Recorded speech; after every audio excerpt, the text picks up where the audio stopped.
Welcome to the report from Tiger Mountain, ladies and gentlemen. We're going to talk about Australia Day. It's January 26th. Stick around and listen.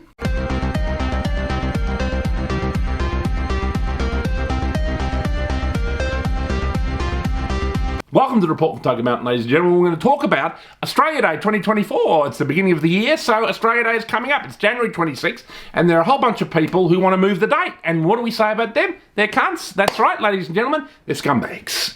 And there are people who are traitors in our community, as Sam Newman so gracefully put it. Woolies and Aldi are run by pedophiles and whores who won't stock Australia Day merchandise. But, there's the reject shop, the $2 shops. They're all stocking Australia Day merchandise. So you're a patriot. And if you're not a patriot, you shouldn't be watching this show, The Report from Tiger Mountain. I'll tell you that much. So, there's always been this controversy, at least in recent years. I mean, when I was growing up, no one questioned Australia Day was January 26th.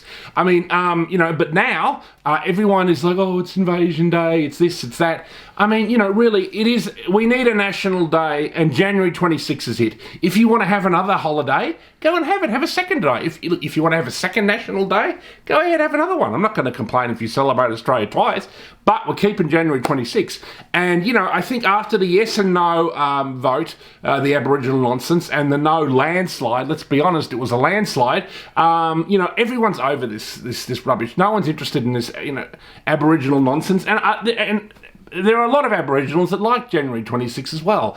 They understand that Europeans came here, and what did they do? Well, they built everything. They built everything. The roads, the schools, the hospitals, the trains, the airplanes, the electricity, everything, basically. So, obviously this great nation incredibly benefited from colonisation. Was it all nice? No, okay? There were some, let's just say bumps in the road along the way, and we can be nice. And, I think there's always been an attitude in Australia, be nice to Aborigines. That was something I was taught as a kid. You should be nice to the Aborigines, and I still stick to that philosophy. There's no reason to be nasty to them. There's no reason to mistreat them. And I think that, in the last 50 years or so, civilization has done our best to be nice to the Aborigines. But we're certainly not going to change the day of January 26th, which is the day, that we celebrate Australia Day. And look, to be perfectly honest with you, if you don't fucking like it, get the fuck out of the country, okay?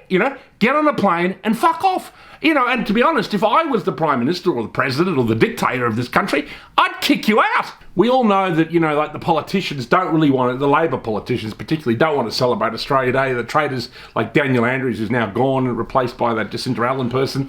And then you've got like Albo, up in Canberra. They don't really want to celebrate Australia Day, but they can't get rid of it. They know that getting rid of it would basically alienate most of the people who voted for them, ladies and gentlemen, so they can't get rid of it. So basically they're leaving it up to, the corporate community, the pedophiles and the whores, as Sam Newman put it, who run places like Woolies and Aldi, to try and undermine our national sovereignty, which is what questioning Australia Day is all about.